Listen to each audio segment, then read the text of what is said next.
You know who it is, the horror flick, Digger Ditch, Super 6, Big Mitch. And I'm kicking in doors with 03 O's. And I'm bringing 28 101s because we Vegas sons. It's the Chronicles. And you in the Meadowlands. You in the Meadows, man. The desert. Hey, you hear that? Thunder. Bang! Bolo Yang. On them things. Big bang. Nah, I'm just playing. Welcome to Vegas Chronicles with your man, a horror flick from Super 6 Big Mitch. And today, like any other day, you know, I kick actual factuals. You get the raw and uncut version without all the additives. But today, I'm going to answer a few questions. And you guys got to step up your questions, man, because these questions y'all asking me, I don't mind answering them, but just step up your questions, please. Um, One question I was asked was who's the most hated gang or was the most hated gang in Las Vegas? For real, the Gersons. They the most hated gang. They always have been. You know, they the oldest and they the most hated. And they hated for many reasons. You know, some of it is from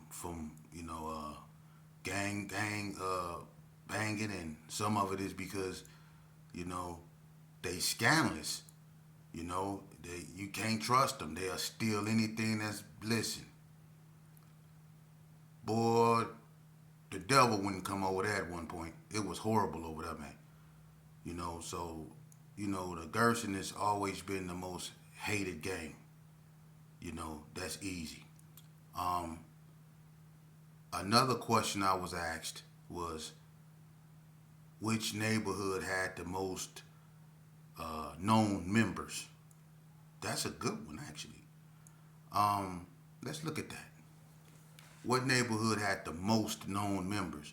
You know, we go say, because I don't want to be biased or nothing like that. I keep it 100. You know, it's a lot of names that come out of Herbert Gerson. You know, it's a big neighborhood, so of course you're gonna have a lot of names out of there.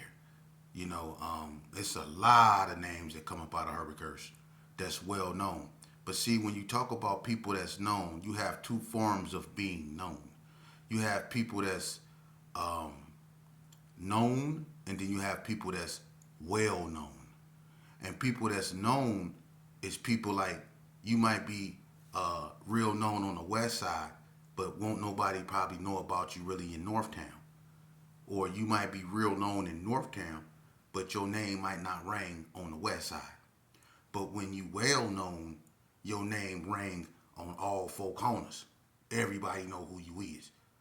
And people names that rang like that were people like my father, Stacy McElmore, people like Cornbread, people like the Joker, people like Pussycat, people like KC from the Hood, people like you can say Foo Foo from Donna, Gangsta Lump from Donna, people like K Dog from NTG, J Rap from NTG. You know, it was a lot of '60s that people knew.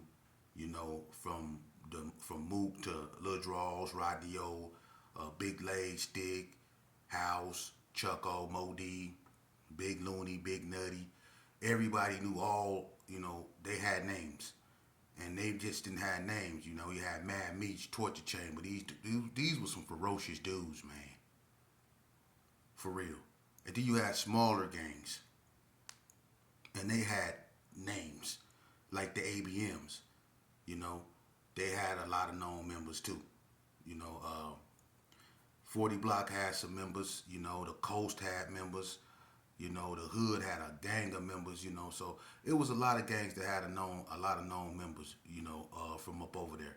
You know, and the cool thing about it, when you look back on it, and you can't get around it.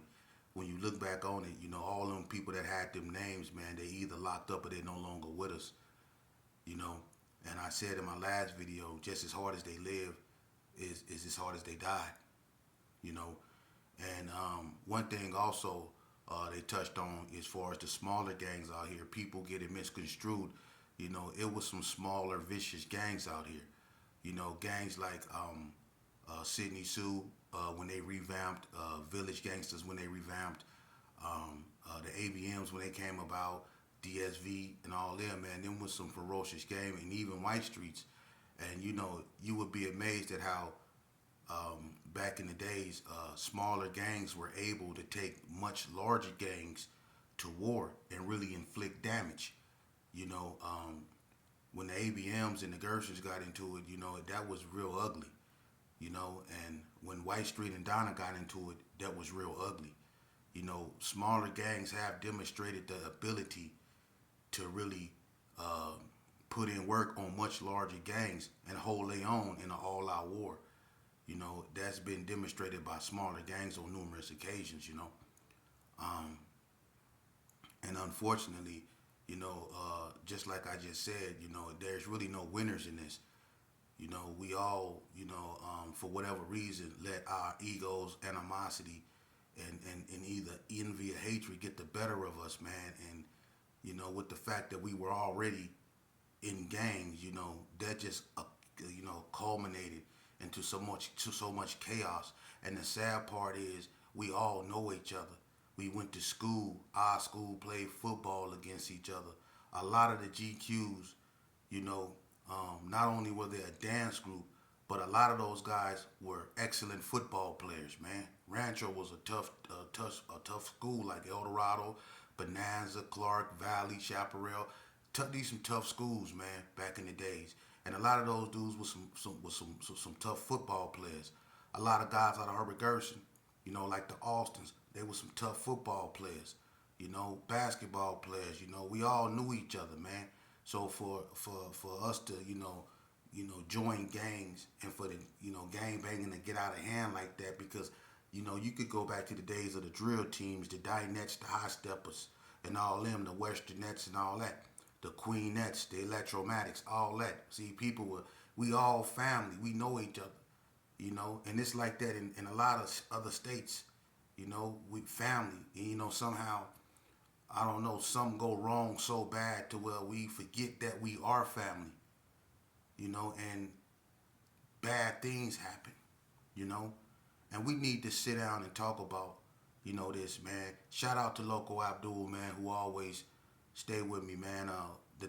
Once I get my live stream going and I'm able to send out links, I'm doing this by myself. Ain't a lot of people really helping me with this. You know what I mean? And they, to me, people not helping with me with this is because they don't want me to succeed. But as you can see, all I got is me and God, and look at what I'm doing. I'm making miracles, you know. And if these youngsters out here watching, I hope they can understand that you don't need a whole crowd to be and validate what you are, man. If God favor you and you wanna do something, man, you don't need an army to do it. You can be your own army, man. All you need is this right here. You need to tap into this. Your mind. Feed your mind. Not with the bull crap you hear in the streets, that he say, she say stuff. Put your face in the book and actually give yourself a chance for your mind to develop. Quit killing your brain cells with that bull crap y'all putting in y'all system to make yourself feel temporarily tough. Stop doing that. It's okay to read a book. Trust me, I read so many books in prison. For real. I read so many books in prison. I read my eyesight away. I read so many books in prison. And I was able to take my mind out of being incarcerated and put it somewhere else that helped me deal with being incarcerated, was reading books. And it's just like going on a weight pile and working out. See, if you do curls every day, imagine how big your arms go be. If you bench press every day, imagine how big your chest go be.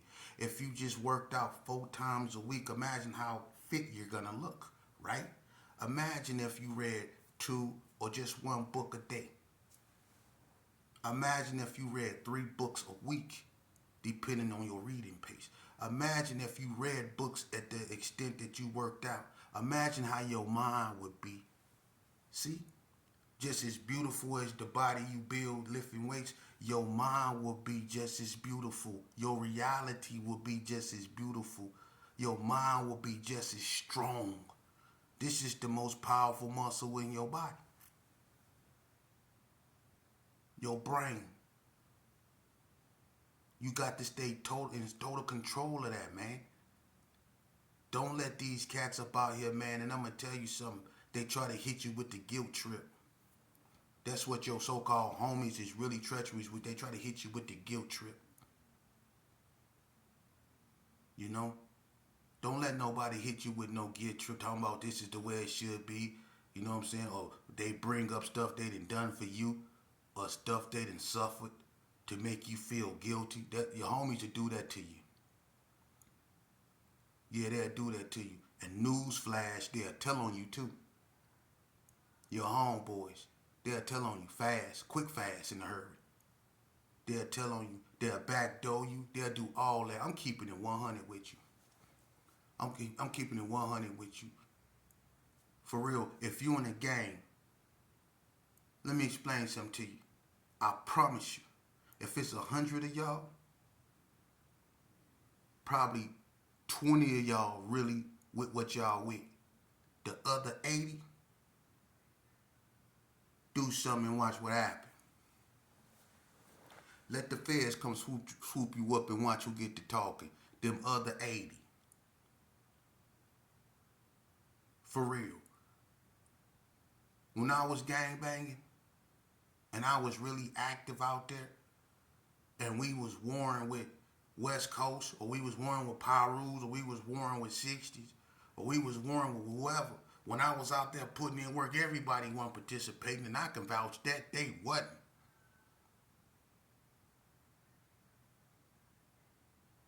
They wasn't participating. I had a homeboy tell me straight up, and he told me straight up, they ain't messing with me.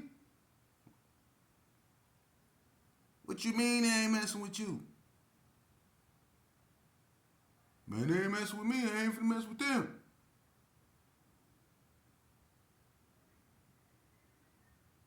That's what one of my homeboys told me. You see, everybody not gonna be with it. When them NTGs was coming through tearing up, everybody wasn't riding. When them NTGs was putting in work on, everybody wasn't riding. Them NTGs had people looking 4 ways on a 2-way street. They wasn't listening. Them dudes was scared to cross the street when them NTGs was tearing up stuff. Man, everybody wasn't participating. It was only a handful of dudes. For real. And that's how it is with everybody, man. Being in a gang is bogus, bruh. For real. And I feel like this, and I don't care how nobody feel. People my age and older, we should have, if we gangbang, we should have gangbanged so the youth out here don't have to gangbang. What we went through was something that we were supposed to learn so we can come out and teach the generation after us so they don't go through that. But what we do, we come out here and we get so caught up into what somebody else is doing. And that's why a lot of stuff gets started. Dudes always running their mouth talking about what he doing and what they doing instead of what he doing. Once you worry about what you doing, focus on taking care of your children. Focus on paying your child support. Focus on doing things that you supposed to do. Get your stuff right before you go over there criticizing people about what they doing. That's why a lot of things get started. For real. And this the sad part about it. I remember when I was growing up, I used to go in the living room and see my aunties on the phone calling her friends about everything she see or everything she hear. Nowadays, it's the dudes, your homeboys, running to the phone, picking up their phone, calling people, talking about another man the way the females used to talk about the other females back in the day. You got dudes talking like that nowadays, man, in skinny jeans.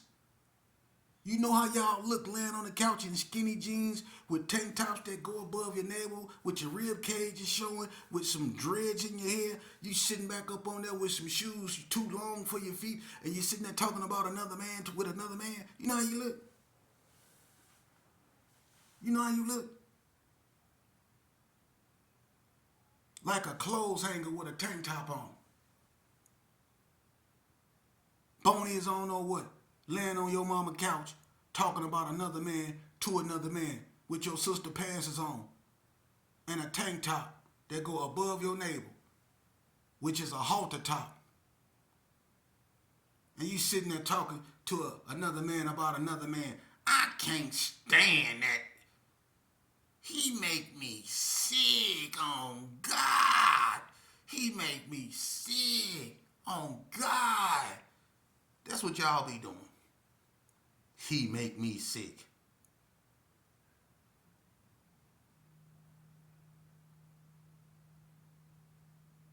Man, look. And then, look, let's not forget about the evil. You got them homeboys that act like they your friends, that call you. Hello? What you doing? I'm chilling. What's up, homie? What? A nigga can't. I can't call you, homie. You be like, yeah, we cool. I'm just calling to check up on you. Look, man, I'm your real homie. I ain't like these other cats. When they come to me and they be telling, I be like, look, dude, that's my homeboy. See, they always talking about how they defending you and all that stuff like that. They be coming and letting you know that other people talking about you. That's the only time they call you is when they get some mad and they start. If somebody say, if he was your real homie and somebody said something about you, he wouldn't come back and say, yeah, these dudes be woo woo woo woo woo. He would check them right then and there and it'd be over with. You wouldn't even have to hear it. That's what your homeboy would do. That's what your friend would do. That's what your brother would do. If your brother hears somebody talking about you, by the time it get back to you, it's already been taken care of. See? But when they call you, what you doing? And then it's the cold part. If you listen real closely, no, I'm serious. Listen real closely, you can hear the hissing. What you doing? Oh, homie, you know I got love for you. You can hear this. You can hear the hiss. For real. So I just sit back and roll my eyes up because I know I be talking to snakes. But that's cool. They motivate me. They do. They do. But I'm gonna tell you this right here. To all you youngsters out there that's listening to me, that watch my videos, I want you to know something. I was lied to and you've been lied to too. If you think gang banging is cool, if you think disrespecting your mama and stressing her out is cool, look, do you know how much stress I took my mama through? I'm lucky my mama's still here, dude. God is good. I'm lucky to still have my mama. Listen, nobody can, listen, I took my mama through so much. For real, look at me. Do you know what I took my moms through? For real. And I know y'all youngsters out there, y'all love y'all moms. I know y'all love y'all moms. Ain't nothing like mama, huh? Well, if we love mama, we got to stop hurting her. We got to stop putting that on our heart. Because you see how some of y'all friends who lost their moms, you see how they never came back and then how they just spazzed out. You see? That's what's going to happen if you keep putting that on your mama heart. Stop stressing your moms. Stop stressing your father if you're lucky to have a father in your life. Stop stressing them. The streets can never validate you. That's not what the streets for. The streets was not made to validate you in no way, shape, form, or fashion. The only thing that can validate you is what you stuck with, which is yourself. And what you think is how you act. Whatever you think is just a thought and you bring it into manifestation with your hands. See? You can think about whatever you want to and won't nothing happen really. Just think about it. Think about whatever you want to. It'll just remain a thought until you bring it into manifestation with your hands. So if I want to harm somebody, it's just a thought until I bring it into manifestation with my hands. This is what you're going to be known for when you leave this earth, what you did with these. You see? And the best and noblest of us are the ones that use these to build, not tear down, to build character, to build integrity, self-esteem, especially in ourselves and our children, to build communities, to build cures for not just physical sicknesses, but for mental sicknesses. See, these hands, but your thought process has to be right. That's why I stress education. People brag about being street smart. Well, dig this. The smartest dude in the street, ride down cemetery. That's where all the scholars at. That's street smart. Ride down Owens and look at Woodlawn. That's over here in Vegas. Ride down Owens and take a look at Woodlawn. Owens and Las Vegas Boulevard. Ride down there and take a look at Woodlawn. That's where the street scholars are. The learned men. That's what they are. You forever a student in life. It's okay to make a mistake. It is. Trust me, I made a lot of them. And I made them so you don't have to. You got to learn, but you don't have to make the mistakes I've made. For real. Look, being in a gang, homie, being around a bunch of dudes, wearing the same color and doing all this right here in the cameras, sign language that don't make no sense, with this false sense of security, this false sense of family, that's all it is an illusion. Because harsh reality is when you sitting in an ice cold cell with handcuffs on, being questioned by someone that don't really too much care about you being a victim of circumstances. That's when it get real. It ain't gonna be no homeboys to come and get you out. All that stuff y'all tell each other when y'all full of whatever y'all do. All that stuff y'all be talking about, how y'all don't care, how y'all do this. When y'all in them handcuffs sitting on that chair and y'all being questioned by that detective, that stuff goes out the door, huh? Don't it? Well, when you go to court and they say all rise, it gets serious. Your homeboys ain't even in there, and if they is, they ain't even trying to make eye contact with you.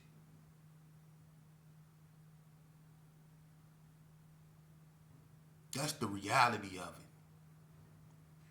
Don't let nobody feed you these false concepts of gangsterism, because anybody that ever ran these streets would tell you, man, the only thing they got about these streets, man, was depression, post-traumatic stress syndrome, excuse my French, and other stuff that's not healthy mentally and physically for them.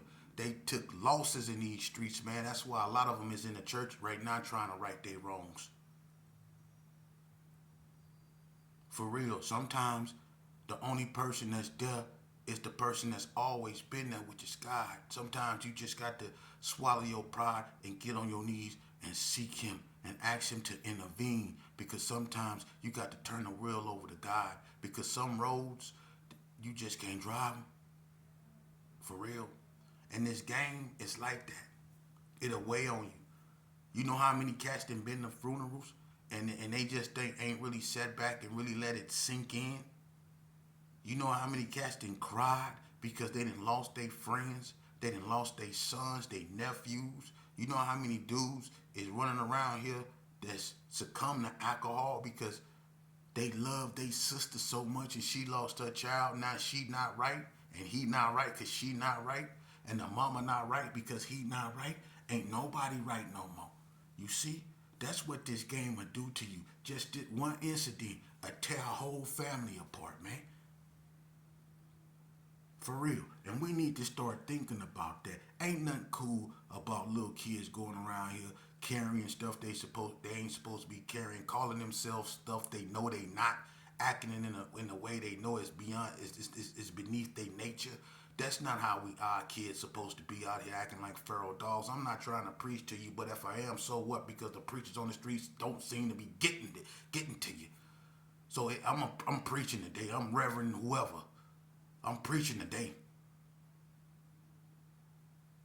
Somebody gotta preach to y'all. These cats out here and I'm gonna tell you something, man. You know why they comfortable calling? You know why they comfortable now? Because everybody that really was with this is they dead and gone. They suffered the ultimate price. These cats out here, a lot of them ain't suffered nothing. It's a handful of them, and they lucky to be alive. And some of them, they in the church, they done gave themselves to God, and some of them just trying to take care of their kids and just want peace. And I salute them for that because they know. But it's a bunch of these cats up out here that still seek the fame and this fictitious glory and the vanities of the streets. That primitive, low budget stuff, man. You need to raise your mental vibrations, and you wonder why the women don't respect us because we still acting like little boys. You still want to be around other men with with bald spots in your hair, combing waves that don't even you ain't even got waves. Your hair look like Lake Mead. For real. Still trying to fit some. You wear 40 in the waist and you trying to fit in some 36s with your hips and stuff hanging out your shirt, back fat hanging all out your shirt and stuff, babe. Trying to be young, trying to keep up with these youngsters still drinking. Kidney on this last lap. Your kidney's on their last lap and you still consuming alcohol. You don't get it until you got it. That's sad, man. That's sad. And you want to blame and get in the police face whenever they do something wrong, but you won't get in one of these youngsters' face and they do wrong every